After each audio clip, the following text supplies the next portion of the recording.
Hey guys, and welcome to a new news episode. So the Dragon event is now live for a couple of days already. We can go to LeakDuck here to see some of the details. We can see what kind of spawns are coming out this week. So some of these spawns might surprise you as you think, what are they having to do with a Dragon event, like Charmander and Trico? But you can see that with the Mega Evolutions that were already announced before the end of this year, it seems that they are hyping up the Mega Evolutions, and you can see that Charmander has a Mega Charizard X is partly a Dragon type, and we can see that Sceptile, Mega Sceptile is also partly a Dragon type. So clearly they are hinting towards these Dragon Mega evolutions, and then the rest of the Pokemon are also Dragon related, of course. Okay, so when it comes to these spawns, then I can say that Bagon and Dratini are spawning a lot. They are spawning more than I expected, to be honest. And this is definitely a great opportunity to gather enough candies and to try and get a shiny. Then when it comes to the eggs, okay, so Gible and Dino are not that easy to get from the eggs, guys. I've heard people hatching 60 eggs already this event without a single Dino. So this is, you could always go for it, but you should think carefully if you want to invest extra incubators to give it a try, as the chances will be very low to get a Dino, let alone a shiny Dino. So keep that in mind. But of course you can continue to use your daily incubator and maybe you get lucky. Then Rayquaza is in the raids. You can do the raids with your local community, but you can also try to remotely do the raids. An app like PokeRaid is a great example of how you can do many Rayquaza raids by either joining groups, or you can make a group so you can use your free pass and invite other people. The research then. There are two special research quests for this event. One is make an excellent throw, you will get a Bagon encounter, and the other one is win a raid, which will result in a Dratini encounter. Then there are some other tasks, like catch a Dragon type, you can get 2 golden raspberries, which is always nice. And for catching 3 Dragon type Pokemon, you can get 1 rare candy. Then the Ultra Unlock timed research. Okay, so if we look at the encounters, we can see that you will get 1 Dratini to start with, then a Bagon, followed by a Dino, then an Executor, and then another Dino. So if you have not completed these tasks yet, then keep in mind that the next Spotlight Hour, which is tomorrow already, will have double catch candy.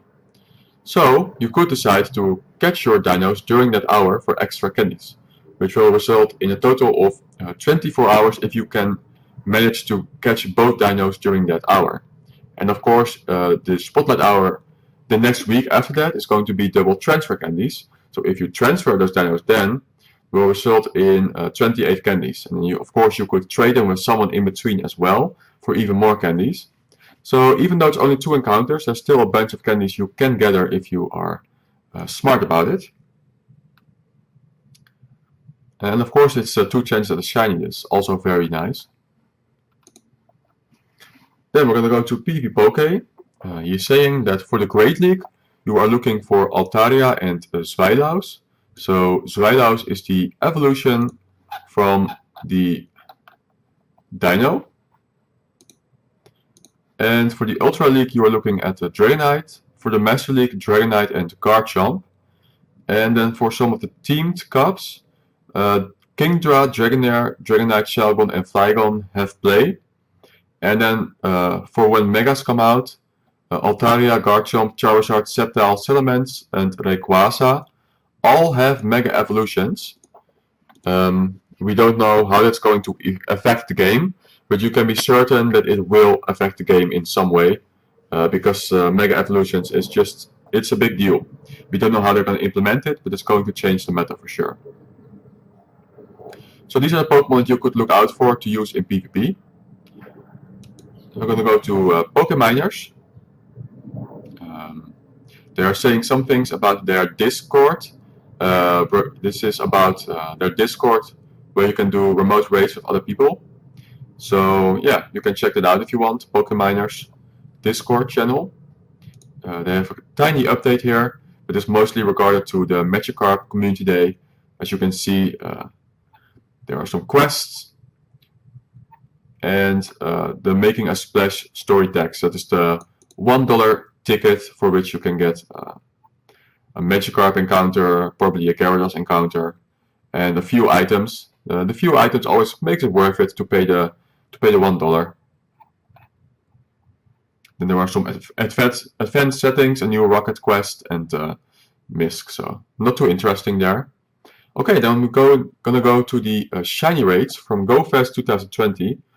So of course GoFest has already ended for a bit, but this might give some clarification as to what the shiny rates are going to be during the makeup event. And furthermore, it's just nice to know whether the shiny rates were indeed low or high. So we can go to Alolan Grimer here. What they've done here is the shiny rate is they think it's 1 in 43. That is the best guess they can make. So the lowest potential with a 95% chance is 1 in 32, which means there's only like a 5% chance that it could possibly be lower. And the highest possibility is 1 in 62, with only a 5% chance that the shiny also could be worse than this. That's basically what they're saying, but this is the average. This seems to be around the shiny rate. Okay, so we're going to follow this table. For Alolan Marowak seems to be 1 in 70, Chansey 1 in 80, Tangela also 1 in 80, Magmar seems to be around 1 in 50, Chinchou is more like 1 in 70, Marill 1 in 60, Quillfish 1 in 60, Gible 1 in 70, Woobat 1 in 70, Heatmore 1 in 80, and Duran 1 in 55, which averages to 1 in 66 for all of these species. We can see that there are slight variations, as you can see Alolan Grimer being below 1 in 50 and Duran 1 in 55, but all of the other species are quite at the same rate. They're saying something about Unown here. So you can see they saw a total of 4,909 Unown. They got 38 shinies from them, which seems to be a shiny rate of around 1 in 130 for Unown. So Unown definitely doesn't have the best shiny rate, it seems. And then we can see some other species here.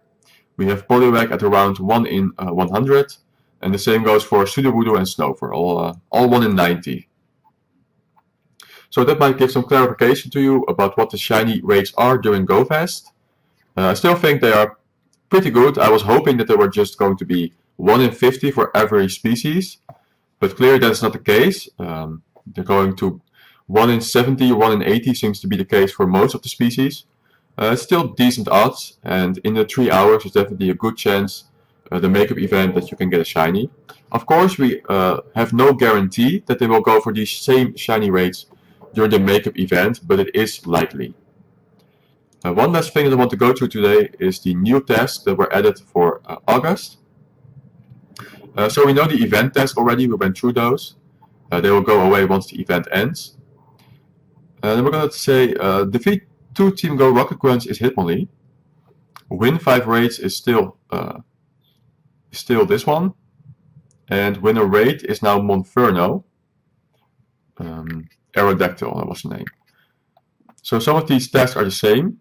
I'm just gonna list the new ones. Evolve a Pokemon will give you Combusken. Sentry gives Bunary. Trade a Pokemon will give you a Hitmonchan. Transfer 3 for Shroomish. Catch 3 Pokemon with Weather Boost is now Meditite. Machop for 3 fighting type catches. Using 5 berries will give you a Croagunk. Then catching 9 different species of Pokemon will give you 2 rare candies. Might sound difficult, 9 different species, but it's actually quite an easy task. So it's a nice way to get another 2 rare candies. Then we have a couple that are staying the same here. Give your buddy 3 treats will give you a Makuhita now. We have Spinda still. Voltorb is still make 5 nice throws, which is nice. It's a rare shiny at the moment. And yeah, the same. The rest is kind of the same. So you can see a couple new species in there. Not too exciting maybe. But those are the new tasks for this month. Oh, hatching an egg will give you a poly whirl now. So you can see that they've been going for some second stage evolutions. When we are looking here at Monferno and Combusken, Hitmonchan and Hitmonlee, and poly whirl. So that will give you some extra Stardust. So what you can do is save these encounters up, and during the triple Stardust event for the Community Day, you can catch them, so you will get more Stardust from them. Alright, so that's everything that I had to share for today. And of course, when more information comes out, then I will make new episodes. And I will see you then.